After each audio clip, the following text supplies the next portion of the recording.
આપણે બધા કહીએ છીએ કે મને ટાઈમ જ નથી, પણ એક ઓનેસ્ટ ક્વેશ્ચન, આપણો ટાઈમ એકચ્યુઅલી ક્યાં જાય છે?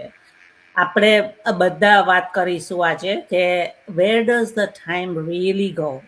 મારે માટે આ એક રિયલાઇઝેશન મોમેન્ટ હતું કે જ્યારે હું ફૂલ ટાઈમ જોબ કરતી હતી ત્યારે તો ઓબ્વિયસલી હું બિઝી જ હતી, પણ ઇવન પછી પણ જ્યારે મને મોર ટાઈમ મળ્યો ત્યારે પણ લાઈક એવું જ લાગે કે ટાઈમ કાં જતો છે.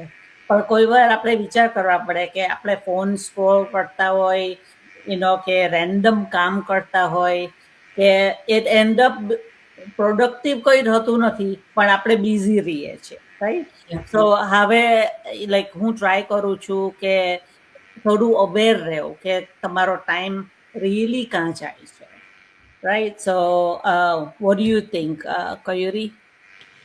ટુ બી ઓનેસ્ટ કે અત્યારે લાઈફમાં પહેલાના કરતાં બહુ બધા ડિસ્ટ્રેક્શન્સ છે. જેમ કે ટીવી છે, સોશિયલ મીડિયા છે, કે તમે ક્યાંય બી ગયા છો, so you are not keeping a track of your time. તમે કેટલો ટાઈમ સોશિયલ મીડિયા પર કાઢી દો છો, અને it use to happen with me as well. અને આખા દિવસમાં તમે there are so many features as well આપણા ફોનમાં કે આપણે ટ્રેક રાખી શકીએ છીએ કે તમે કેટલો ટાઈમ ઓન સ્ક્રીન સ્પેન્ડ કરો છો. So it use to happen with me, અને મેં એ ટ્રેક સ્ટાર્ટ કરી દીધું ને સેટ અ ટાઈમ લિમિટ કે 10 to 15 મિનિટ પછી કોઈ બી સોશિયલ મીડિયા બંધ થઈ જાય, નોટિફિકેશન આવી જાય, so I don't spend more time on it, right?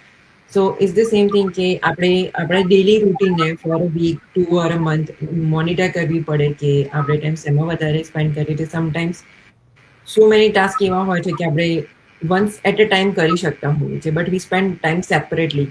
કે જેમ કે કુકિંગ કરીએ છીએ તો કિચનમાં જ બાજુમાં ફ્રીઝ છે, તો આપણે માઇન્ડમાં સેટ કરી દઈએ કે એક જ વખતમાં 2-3 વસ્તુ લઈને કિચન ટોપ ઉપર મૂકી દઈએ, rather than that આપણે એક વસ્તુ માટે ફેરા મારતા હોઈએ છીએ, right? Because you are not planning things properly. Is the same thing કે તમારી લાઈફમાં તમને એમ છે કે મારે આટલી વસ્તુ શોપિંગ કરવા જવાની છે. I have seen so many people કે એ લોકો શોપિંગ લિસ્ટ નહીં બનાવતા હોતા. So they will just keep going, coming and going back to the shop and get one things at a time. But we always prefer કે જતા પહેલા shopping list બનાવી દઈએ તો we can get all the things in a one go. સો તમારા માટે તો એમ જ છે કે કોઈના બી માટે એમ જ છે કે હું તો મારા ઘરને રિલેટેડ જ કામ કરું છું કે મારે ટોમેટોઝ લેવા જવા છે તો હું જઉં છું, then you need to go for getting onions, right? So તમને એમ છે કે હું પ્રોડક્ટિવ છું, તમે ડેફિનેટલી તમારો ટાઈમ વેસ્ટ નથી કરી રહ્યા, તમે તમારો ટાઈમ યુઝ જ કરી રહ્યા છો, but you are not doing it strategically. So એ બહુ ઇમ્પોર્ટન્ટ છે કે તમે ફિગર આઉટ કરો કે એ વસ્તુને તમે કેવી રીતે નેરો ડાઉન કરી શકો છો, so you can be more productive, અને તમારો જે લેફ્ટ ઓવર ટાઈમ છે એને તમે બીજી કોઈક ઇમ્પોર્ટન્ટ વસ્તુ માટે આપી શકો છો. ઇટ કુડ બી એનીથિંગ કે તમે જીમ જઈ શકો છો, તમે વોક કરવા જઈ શકો છો, યુ કેન ડુ યોગા, તમે વેબિનાર જોઈ શકો છો ફ્રી ટાઈમમાં, right? So you can be more productive, અને એ તમે જાતે જ ઇવેલ્યુએટ કરી શકો છો જ્યારે તમે તમારા ડેલી રૂટીનને મોનિટર કરો છો ત્યારે. Yeah, it's true. બધાને 24 hours જ મળે છે, but how we use that time makes a big difference.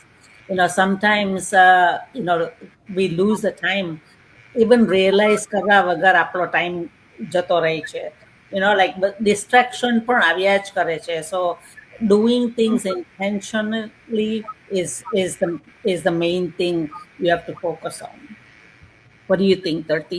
That's true. Yeah, I agree. મેં છે ને હમણાં થોડા ટાઈમ પહેલા જ આવી જ રીતે સ્ક્રોલ કરતા એક રીલ જોઈ હતી, અને એમાં એવું કહેતા હતા કે આપણે એટલા ફ્રી છે કે વાઈફાઈ ફ્રી છે, એટલું જ નહીં ખબર.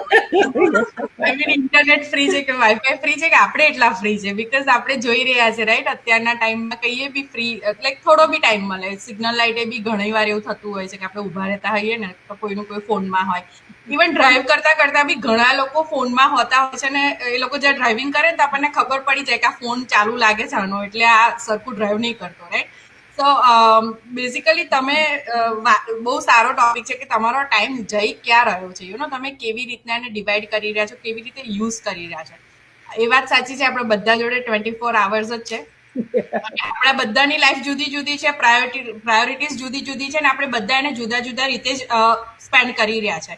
પણ એક વસ્તુ બધામાં કોમન હોય છે કે આપણે બધાને થોડો થોડો ટાઈમ ફ્રી મળતો જ હોય છે, અને એ ફ્રી ટાઈમમાં આપણે બધા જુદું જુદું કરતા હોઈએ છીએ. કોઈ જીમ જશે, કોઈ બુક રીડ કરતું હશે, કોઈ સારી એક્ટિવિટીઝ કે સારી હેબિટમાં હશે, અને કોઈ એવું હશે કે જે સારી હેબિટમાં જ હશે પણ એમનો ટાઈમ જસ્ટ એમ જ જતો હશે. જેવું હમણાં કેયુરીબેને કહ્યું કે જેમ ફીચર્સ બધા નવા એડ થતા જાય, ટેકનોલોજી આવતી જાય, એમ ઘણું બધું આવતું હોય છે, રાઈટ? એટલે ઘણા લોકો એવા બી હોય કે એમના ફ્રી ટાઈમમાં કોઈ સિરીઝ નવી આવી છે કે અત્યારે બધા સબસ્ક્રિપ્શન પર વધારે લાઈક ટર્ન થવા માંડ્યા છે, રાઈટ? સો કંઈ બી નવું આવે તો રાઈટ હવે એમને એવું હોય કે મારી જોડે આ સબસ્ક્રિપ્શન છે, હું આ આવ્યું છે તો હું આજે જ જોઈ કાઢું કે આ કરી નાખું, ને જેમનું કામ કરવાનું હોય ત્યાંનું ત્યાં હોલ્ડ થઈ જાય અને આ નવું એડ થઈ જાય એટલે તમે એના પાછળ જ રહો. સો તમારે વિચારવા જેવી વસ્તુ છે કે શું એ રિયલી વર્થ ઇટ છે કે તમે જે ટાઈમ એની પાછળ કાઢી રહ્યા છો એ વસ્તુ તો ત્યાંનું ત્યાં જ રહેવાનું છે. બીકોઝ અગેન તમે પેડ સબસ્ક્રિપ્શન લીધેલું છે, રાઈટ? તમારે જો ઓલરેડી છે જે વસ્તુ એ ત્યાંનું ત્યાં જ રહેવાનું છે, એક્સપાયર તો થવાની નથી.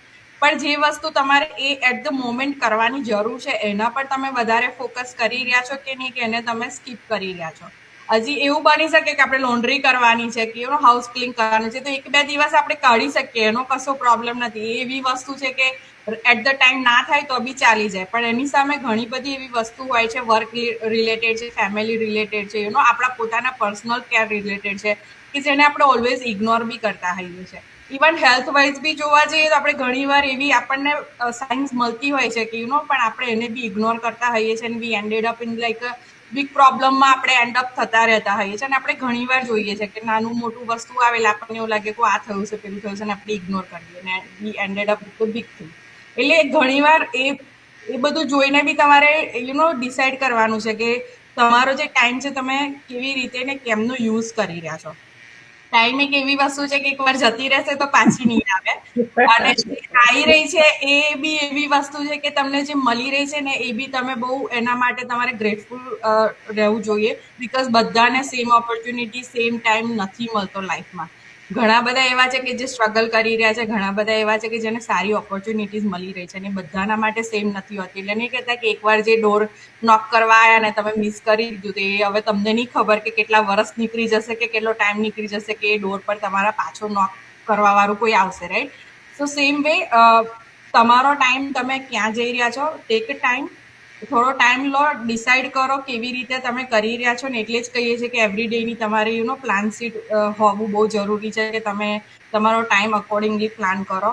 અને જેવું લાઈક કેયુરીબેને કહ્યું હતું ને કે બિઝનેસ રિલેટેડ હોય કે પછી તમારા પોતાના રિલેટેડ હોય, ડેફિનેટલી તમારે ટાઈમ કાઢવો જોઈએ. અને મને એવું લાગે છે કે ટાઈમ બધા જોડે હોય છે, નથી હોતું એવું નહીં હોતું. ઇટ જસ્ટ પ્રાયોરિટી કે તમારે કરવું છે કે નથી That's કરવું, true, તમારે priority.